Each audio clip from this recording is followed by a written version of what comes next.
Assalamualaikum warahmatullahi wabarakatuh. Alhamdulillahirabbil alamin. Bertemu kembali bersama saya Ratna Haryaningsih di channel Ngaji Bareng 04. Pada kesempatan kita kali ini, kita akan kembali meneruskan mengurai hukum-hukum tajwid yang terdapat pada surah Ali Imran ayat 39 bagian pertama. Seperti biasa, kita akan mulai dengan mengurai satu persatu hukum tajwidnya, apa sebabnya, bagaimana cara membacanya, dan nanti di akhir kita akan baca ulang secara keseluruhan. A'udzu billahi minasy syaithanir rajim. Bismillahirrahmanirrahim. Fana. Nah, di sini ada mad tabi'i karena ada alif yang didahului huruf yang barisnya fathah. Maka nun yang fathah kita panjangkan cukup 2 harokat saja ya. Jadi ini di ayun jangan kelebihan. Fana, fana, fanadat. Huruf ta dari segi suara ya punya sifat namanya syiddah. Jadi suaranya kuat. Kuat itu artinya makin kita tekan ke makhrajnya, yaitu ujung lidah kita makin kita tekan ke pangkal gigi seri atas, maka makin kuat bunyinya, makin gak keluar bunyinya ya. Karena kuat sandaran terhadap makhrajnya. Fanadat, gak keluar. Nah tapi dari segi angin, huruf ta juga punya sifat namanya hamas. Artinya ada angin yang keluar. Jadi di sini dipermudah. Syiddahnya ada, terus dari segi angin keluar keluar anginnya ya. Jadi anginnya terakhir. Fanadat, fanadat hul. Selanjutnya di sini ada alif lam qamariyah. Karena ada alif lam yang bertemu dengan huruf qamariyah yaitu mim. Ditandai dengan lam yang sukun ya.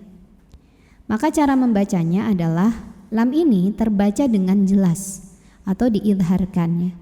Oleh karena itu alif lam qamariyah biasa juga disebut dengan idhar qamariyah karena bacanya jelas. Fanadathul malah.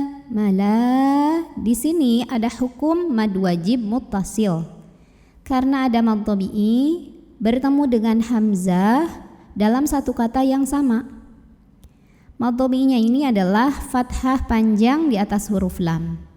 Hamzahnya yang i pada kata al-malaikatu ya. Jadi mad tabi'i dengan hamzahnya ada dalam satu kata yang sama.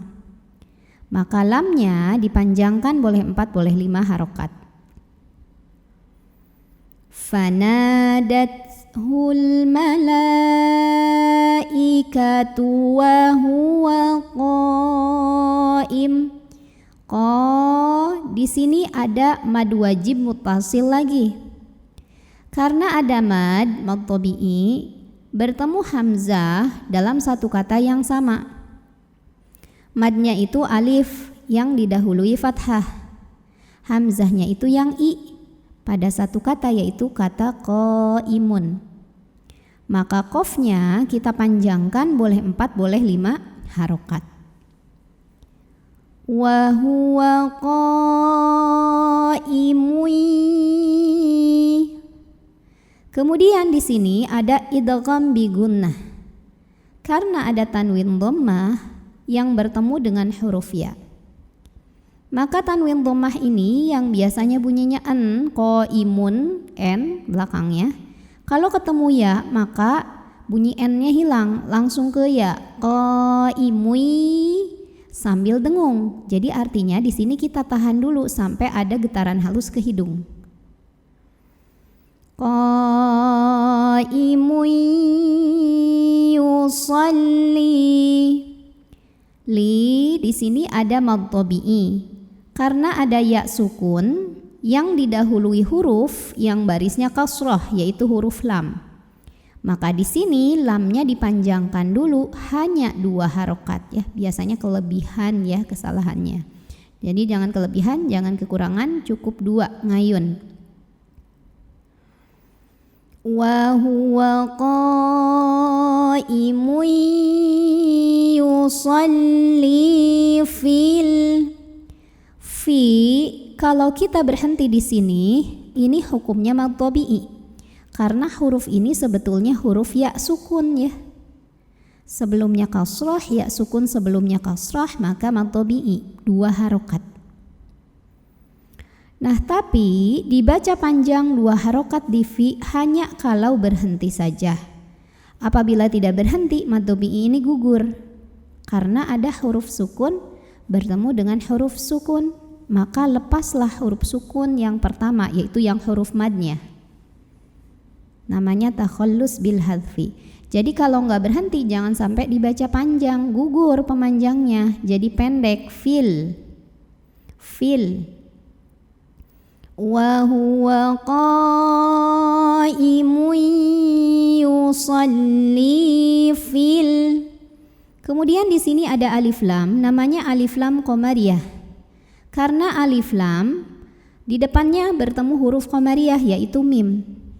Maka lam sukun ini kita baca dengan jelas, diidharkan. Oleh karena itu biasa disebut dengan idhar qamari. Filmih. Nah, ini ha dari segi angin jelas ya, anginnya keluar, hamas. Dari segi suara lemah sandaran terhadap makhrajnya. Artinya ini rokhawah ya, mengalir suaranya. Mih. Fil mihrab. Kemudian roknya ini kita baca dengan tafkhim. Karena roknya kita lihat barisnya di atas, fathah. Maka bacanya ditebalkan, pangkal lidah diangkat. Ro. Fil mihrab. Dan kalau berhenti di sini, maka hukumnya itu mad arid li sukun. Karena ada huruf mad yaitu mad tabi'i bertemu dengan huruf yang disukunkan karena waqaf. Mad tabi'inya itu alif yang sebelumnya fathah. Huruf yang disukunkannya huruf ba. Maka kalau kita berhenti di sini, ini boleh panjang 2, 4 atau 6 harokat, tapi harus konsisten dalam sekali bacaan. Fil mihrab. Dan di sini ada qalqalah kubro kalau kita berhenti. Karena ada huruf qalqalah yaitu ba yang sukunnya bukan sukun asli melainkan disukunkan. Maka dipantulkan ba-nya ini dengan pantulan yang besar, lebih berkumandang.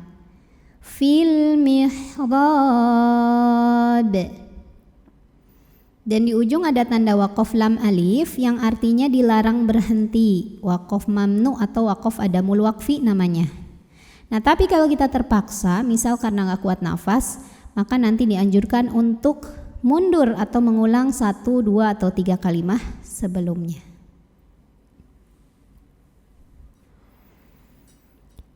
A'udzu billahi minasy syaithanir rajim. Bismillahirrahmanirrahim. Fanadathul malaikatu wa huwa qaimun yusalli fil mihrab. Wa huwa qaimun yusalli fil mihrab anna Allah yubashshiruka bi Yahya.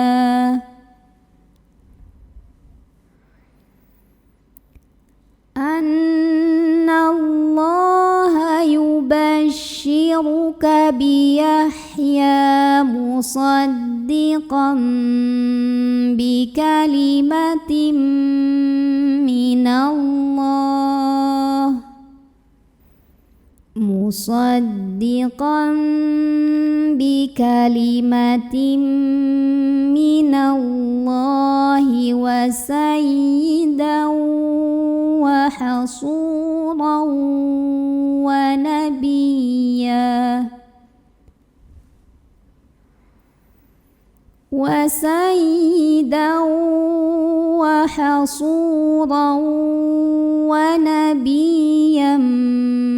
minas salihin. Sadaqallahul azim. Alhamdulillahirabbil alamin. Selesai materi kita hari ini. Mudah-mudahan ada manfaatnya. Jika merasa ada koreksi, bisa langsung ditulis di kolom komentar video ini. Wassalamualaikum warahmatullahi wabarakatuh.